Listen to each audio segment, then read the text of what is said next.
किसान साथियों नमस्कार।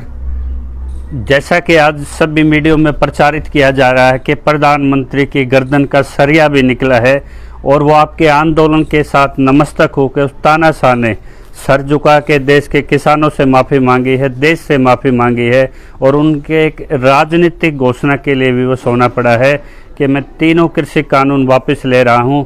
और वो भूल गए कि एमएसपी कानून 29 राज्यों की मांग थी, जिसमें 27 राज्य सिर्फ सर्वोच्च उनकी मांग वो न्यूनतम समर्थन मूल्य कानून थी। किसान संघ ने इसको लाभकारी मूल्य देने के लिए भी अपना पक्ष आज मीडिया के सामने रखा है। वीएम सिंह जैसे बात रखते थे, हरियाणा संयुक्त मोर्चा जैसे मांग रखता था कि स्वामीनाथन में जो सुझावित, जिस पर सर्वोच्च न्यायालय में आप एफिडेविट दे चुके हैं कि हम ये लाभ नहीं दे सकते, आप उसी को एक कानून के रूप में, आप गारंटी कानून के रूप में आप लागू कीजिए। और जो भी एक लॉ की फील्ड के जो भी इसमें किसान आंदोलन में चेहरे हैं या पढ़े लिखे चेहरे हैं जो विदेशों तक की पढ़ाई करके बैठे हैं, उन्होंने आज इस किसान को ये मैसेज समझाना पड़ेगा कि जो कानून निर्माण की जो प्रक्रिया होती है लोकसभा राज्यसभा से, यदि कानून संशोधन हो या रद्द हो तो उसके लिए भी वही प्रक्रिया लेनी पड़ती है। लेकिन चूँकि ये जो शीतकालीन सत्र है ये दिसंबर में भी हो सकता है, आकस्मिक भी बुलाया जा सकता है, यानी कि जिसकी संभावना फरवरी को होने की है, तो उससे पहले जो 5 राज्यों में चुनाव है और 5 राज्यों के उपचुनाव में बीजेपी को जो करारी हार लेनी पड़ी है, तो उसी से सबक लेते हुए आज यूपी में जैसे लखनऊ में एक बड़ी रैली टिकैत ने रखी थी, तो महुआ में अपनी रैली में और किसान वर्ग में जो आज भी धर्मांधता का शिकार हैं, जो छद्म हिंदू राष्ट्रवाद की बात को सेक्युलर जो संविधान से ऊपर रख के सोचते हैं, या जो आज भी धर्म की भांग लेके हिंदूवाद के या प्रधानमंत्री के कहीं ना कहीं जगह है उनके मन में सुनने के लिए, उसी वर्ग को उसका कार्यकर्ता ये संदेश देगा कि देखिए हम किसान के खिलाफ नहीं हैं। लेकिन 9 महीने से जहां बातचीत टूटी पड़ी थी, इस बीच में भी प्रधानमंत्री खुल के सामने आ सकते थे। जैसे हम बार बार मांग करते थे कि कोई भी मंत्री आ गए, मामला तब सुलझेगा जो आधी रात को नोटबंदी कर सकता है, वो आधी रात को कानून भी वापस ले सकता है, वो नोटिफिकेशन भी आधी रात को बुला सकता है। जब जब भी इन पार्टियों पे संकट हुआ है, इंदिरा गांधी को आपने देखा होगा जब इमरजेंसी लगाई रात को उन्होंने सत्र बुलाए थे, तो आज जब चुनाव में अगर जो यूपी में चुनाव हारेगा वो दिल्ली की गद्दी को खो देगा, तो यूपी का चुनाव प्रधानमंत्री के लिए बहुत महत्वपूर्ण है।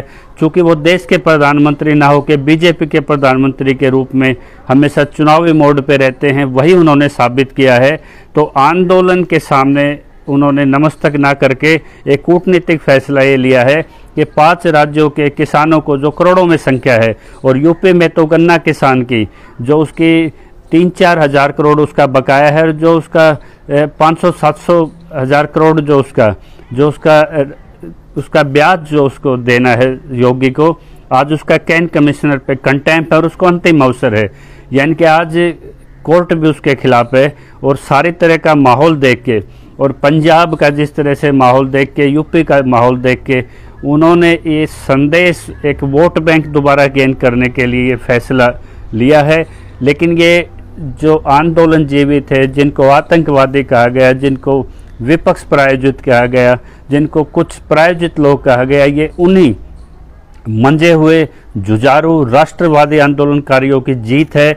और जो नए नए आंदोलन से जुड़े हैं उनको ये सबक लेना चाहिए कि ये आधी अधूरी एक नैतिक जीत है, एक सैद्धांतिक जीत है, जिसको कॉन्क्रीट आपकी लोकसभा के सेशन बैठेंगे तभी इस पे एक प्रक्रिया के बाद होगा। और इस 1 साल की प्रक्रिया के पीछे जो 900 से जगह, यानी कि ज़्यादा जगह पे जो अडानी लॉजिस्टिक तैयार किए गए, साइलो चेन की गई, मंडियों को ख़त्म किया गया, प्राइवेट चाइन ऑनलाइन ट्रेडिंग की इन्होंने क्रिएट की।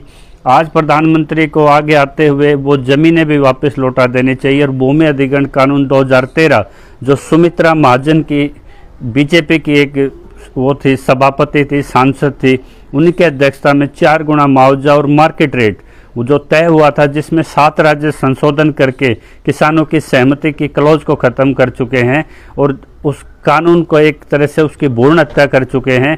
तो आज उस 7 राज्यों के जो उन्होंने संशोधन किया उनको भी रद्द कर देना चाहिए। और भूमि अधिग्रहण 2013 को जैसा वो वर्षों के संघर्ष से हुआ था उसको लागू कराना चाहिए। दूसरा, जो 700 घरों के चिराग जो बुझ गए हैं, जो छोटे किसान के लिए आप कह रहे हैं कि मेरे प्रयास थे, किसान नहीं समझ पाया, तो उनके चिराग बुझ गए हैं, शहादतें हुई हैं, वो भी नहीं समझ पा रहे कि ये देश का प्रधानमंत्री है या कोई तानाशाह है। तो आप जब देश से, किसान से माफ़ी मांगते हैं तो उन परिवारों से भी माफ़ी मांगते हुए प्रत्येक परिवार को 50 लाख नौकरी, ताकि वो भी मुख्य धारा में जुड़ सकें, आपसे जुड़ सकें। और दूसरा, जितने भी केस लगाए गए हैं, चाहे वो सड़कें उखाड़ने का हो सरकार की तरफ से या किसानों की तरफ से, जब इस आंदोलन में अगर आप एक नेता के रूप में फैसला लेना चाहते हैं तो उनको भी एक सिरे से निरस्त कीजिए।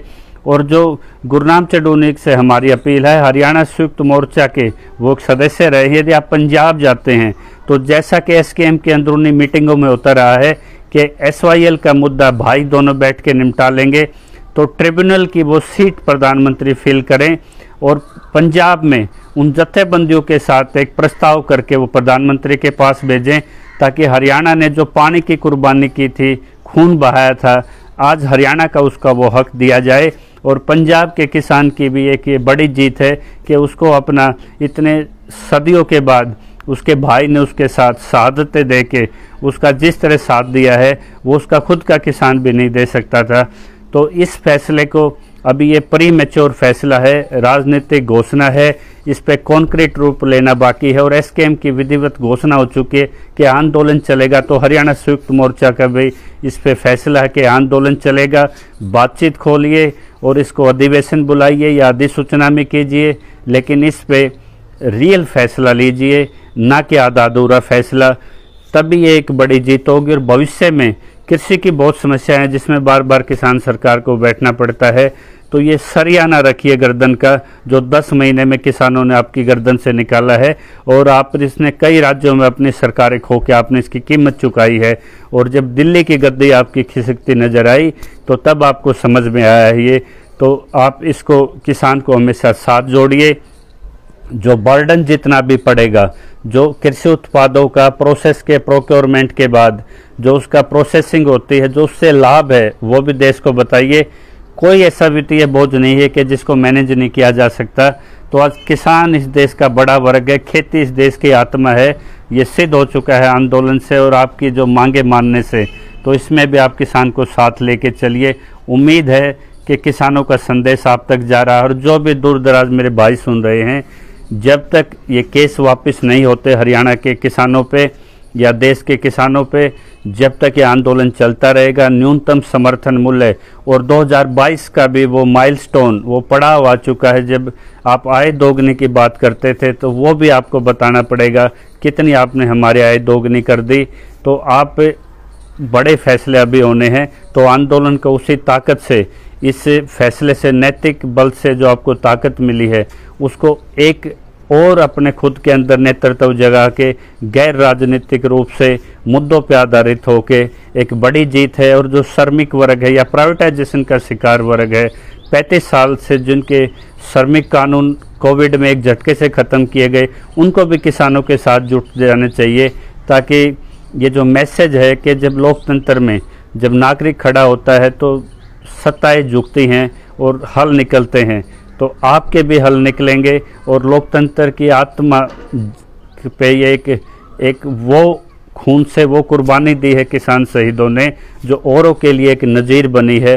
तो आंदोलन चलता रहेगा, उसी गति से चलता रहेगा जब तक प्रधानमंत्री इसको कानूनी रूप से प्रक्रिया करके इस फैसलों को पक्का नहीं करते और जो 2 अतिरिक्त मांगे रखी हैं उस पर तुरंत काम नहीं करते। तब तक किसान जमे रहेंगे, डटे रहेंगे। और प्रधानमंत्री को ये सोचना है कि राजनीतिक मजबूरी की बजाय इतिहास में एक नेता या युग पुरुष के रूप में स्थापित होना है। तो आप किसान को गले भी लगाइए, उनको शहीद का दर्जा भी दीजिए और खेती को एक्सपेरिमेंटल ना रख के इसको सुधार जैसे किसान चाहते हैं, मिल बैठ के इसको हम विश्व में सर्वमोर बने, वो अवसर हमारे पास है। इस अवसर का आप प्रयोग करें। जय किसान।